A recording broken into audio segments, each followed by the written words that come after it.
నమస్తే రమగారు. నమస్తే జయ. రమగారు, మనము దసరా స్పెషల్ ఏ రోజుకి ఆ రోజుకి సంబంధించిన వీడియోస్ చేస్తూ ఉన్నాము. మొదటి రోజు పాడ్యమి రోజు, ఈ రోజు అనుసరించాల్సిన విధి విధానాలు ఏంటండి? అమ్మవారిని ఈ రోజున బాలా త్రిపుర సుందరి అవతారంలో వెలయిస్తారు. బాలా త్రిపుర సుందరి అంటే 9 ఏళ్ల బాలిక స్వరూపంలో ఉన్న అమ్మవారు.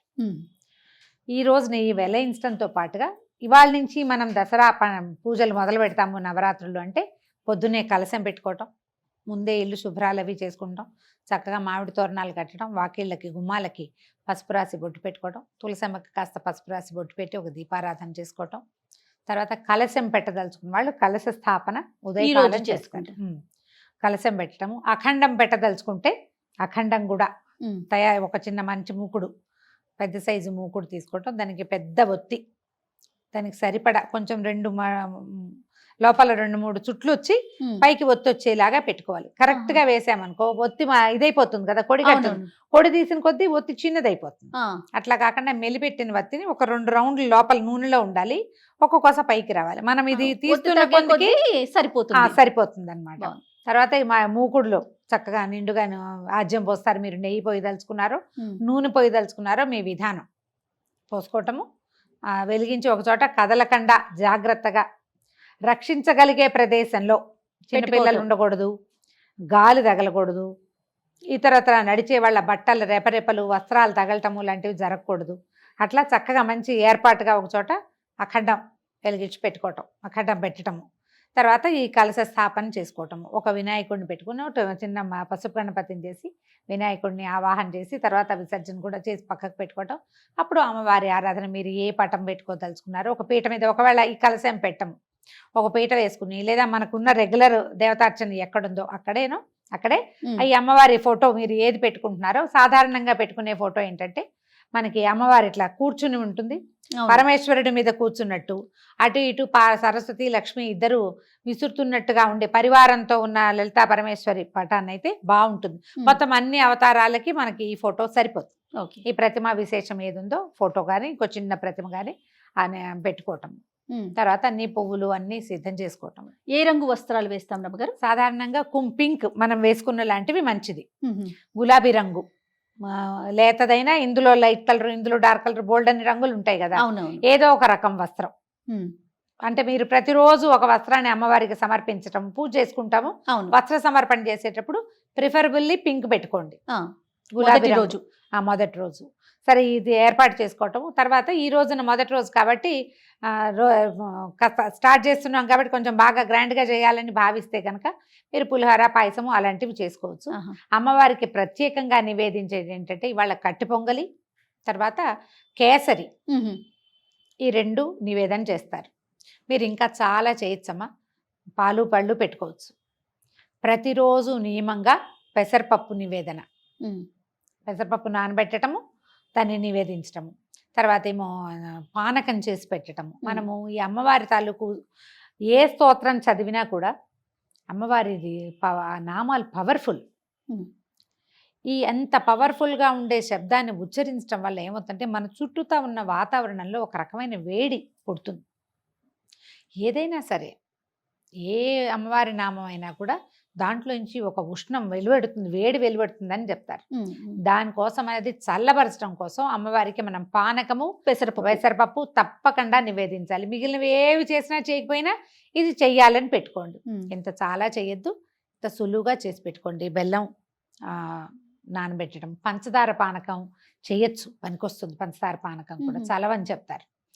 కొంచెము ఏలక్కాయలు, తర్వాత ఒక చిటికెడు పచ్చకర్పూరము, కొంచెం మిరియాలు, వీలైతే అవి గ్రైండ్ చేసి పక్కన పెట్టుకోండి. ఈ వారం 10 రోజులు వాడుకోవడానికి పనిచేస్తుంది. అలానే ఆ చేత్తో ఈ చేత్తో ముట్టుకునేవి కాకుండా కొంచెం పై ఎత్తున జాగ్రత్తగా పెట్టుకోవటం, పానకం నివేదన చేసుకోవచ్చు.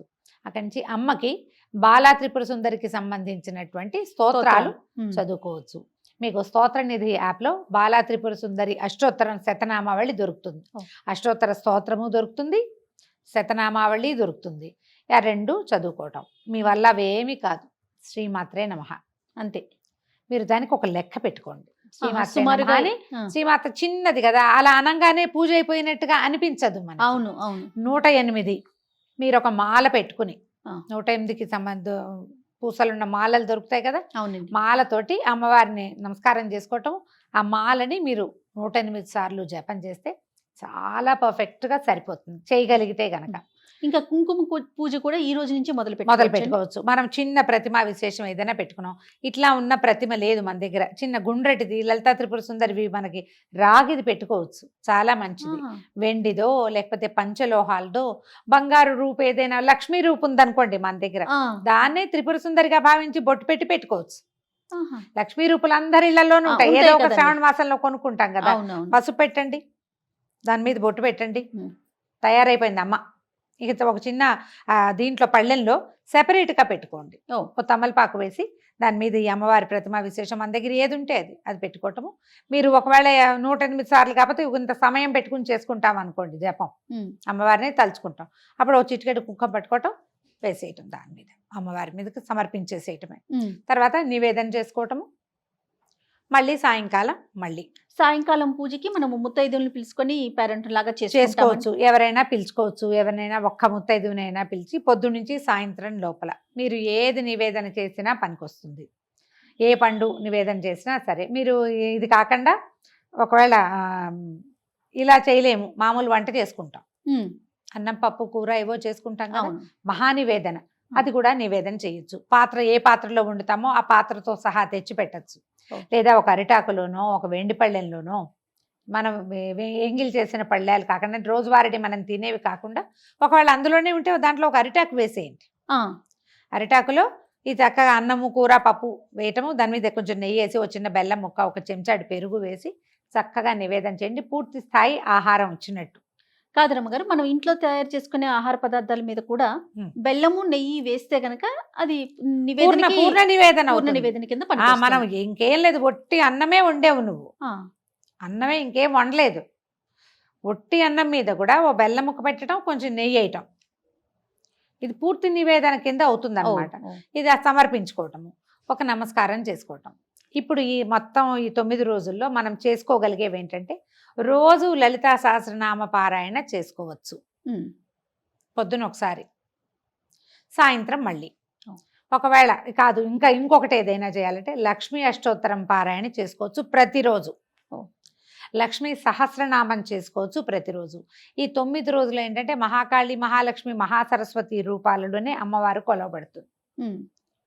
మీరు ఏ రూపంలో భావించినా ఆ రూపంలో మనకి కనపడుతుంది, మనం వెంటుంటుంది.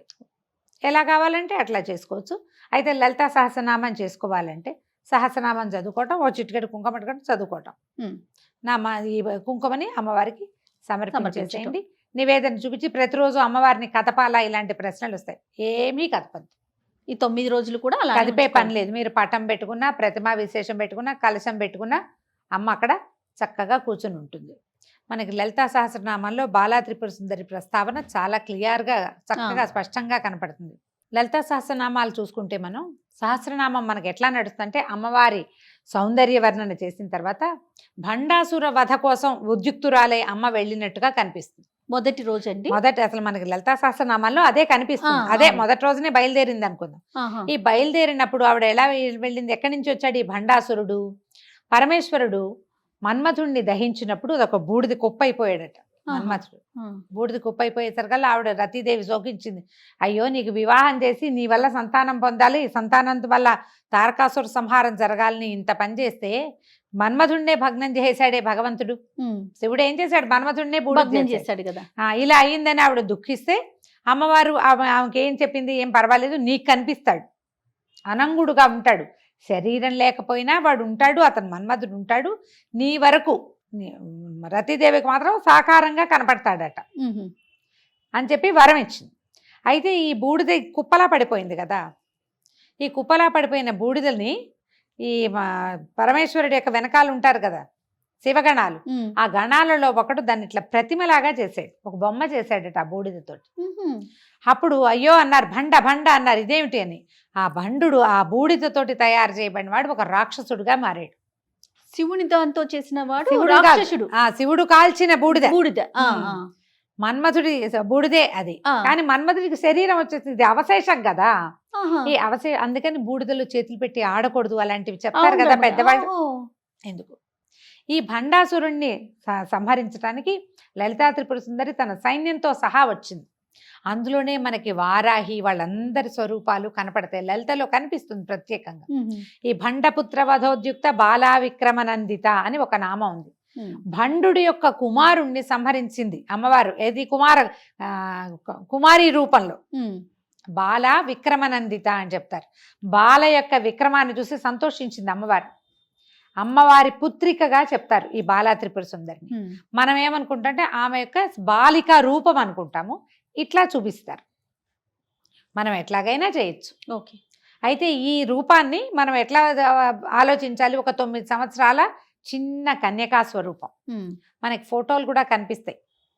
చక్కగా పట్టుకుని వస్త్రాలు అవి చాలా ముచ్చటగా ఉండి లంగా జాకెట్ వేసుకుని జడ ముందుకు వేసుకుని ఉన్న బాలా స్వరూపం ఎంత అత్యద్భుతంగా ఉంటుందో. అవును. అమ్మవారి యొక్క ప్రార్థనా శ్లోకం ఏదైనా ఒకటి తీసుకుని బాల చదువుకోవచ్చు నెంబర్ ఆఫ్ టైమ్స్. మీరు 108 పెట్టుకోండి. ఒక శ్లోకం చెప్తారా రమ్మగారు? చెప్తాం. అరుణ కిరణ జాలై రంజితా సావకాశ విధృత జపవటీకా పుస్తకా భీతిహస్త ఇతర కరవరాఢ్య ఫుల్ల కల్హార సంస్థ నివసతు హృది బాల నిత్య కళ్యాణశీల. ఇది ఒక శ్లోకం. ఇందులో ఇంకొకటి ఉంది. మాలాశ్రుణి పుస్తక పాశహస్తాం బాలాంబికాం శ్రీలలితా కుమారీం కుమార కామేశ్వర కేళిలోలాం నమామి గౌరీం నవవర్ష కన్యాం. శ్లోకంలోనే నమామి గౌరీం నవవర్ష కన్యా, 9 ఏళ్ల కన్యకా స్వరూపంలో ఉండి కామేశ్వర కేళిలోల కామేశ్వరుడితోటి ఆడుకునేందుకు సంతోషించేటువంటి అమ్మని నేను కొలుస్తాను. శ్లోకంలోనే చెప్పబడింది. ఈ 9 ఏళ్ల కన్యకా స్వరూపంలో ఉన్నటువంటి బాలని ఈ తొలి రోజున మనం అర్చన చేస్తాం. మీరు ఇదంతా చెయ్యం, ఒట్టి నమస్కారం, దీపారాధన చేయండి, పంచోపచారాలు చేయండి, దీప ధూప నైవేద్యాలు అంతే. మధ్యలో గంధ పరికల్పన, పుష్పం కానీ గంధం కానీ పరికల్పన చేయండి. పువ్వులు పెట్టండి. పువ్వులు పెట్టడం, దీపం ధూపం నైవేద్యం, నమస్కారం. ఆ నమస్కారంతో ఏదైనా ఒక్క ప్రార్థనా శ్లోకం. ఈ ప్రార్థనా శ్లోకం నేను చెప్పింది వివరంగానే వినపడుతుంది కాబట్టి ఇదే మీరు 11 సార్లు 21 సార్లు 40 సార్లు లేదా 108 సార్లు చక్కగా సాకల్యంగా చదువుకోవచ్చు. మంచి ప్రార్థనా శ్లోకం. ఈ శ్లోకాన్ని నేను ఎక్కడి నుంచి తెచ్చానంటే వేములవాడ రాజరాజేశ్వర స్వామి దేవస్థానంలో ఒక గోడ మీద శిలాఫలకం మీద ఉన్నాయి ఈ 2. ఓహో. నేను ఎప్పుడో వేములవాడ వెళ్ళినప్పుడు అది కనపడేసరికి అది తెచ్చుకున్నాను నేను. అదే నాకు విడిగా ఎక్కడ పుస్తకాల్లో ఇవి కనిపించలేదు. మీకు ఎక్కడైనా దొరికితే అది చదువుకోండి. స్తోత్రనిధి యాప్లో బాలాంబికది మనకి అష్టోత్తరం దొరుకుతుంది. అష్టోత్తర శతనామావళి చెప్పుకోండి, పువ్వులు సమర్పించండి, నమస్కారం చేసుకోండి. సాయంకాలం ఇదే మనం రిపీట్ చేస్తాం. ఉదయం ఒట్టిగా నమస్కారం చేసుకుని లలితా సహస్రం ఏదో చదువుకుంటే సాయంత్రం ఈ విశేష సేవ ఉంది కదా, ఏదైతే మనం బాలాంబికకి చేసుకుంటామో అది చేసుకుని నమస్కారం చేసుకోవటమే. మళ్ళీ రేపొద్దున ఇంకొక దేవతామూర్తిని అర్చన చేసుకుంటాం. సంతోషం రమ్మ గారు. నమస్తే. నమస్తే.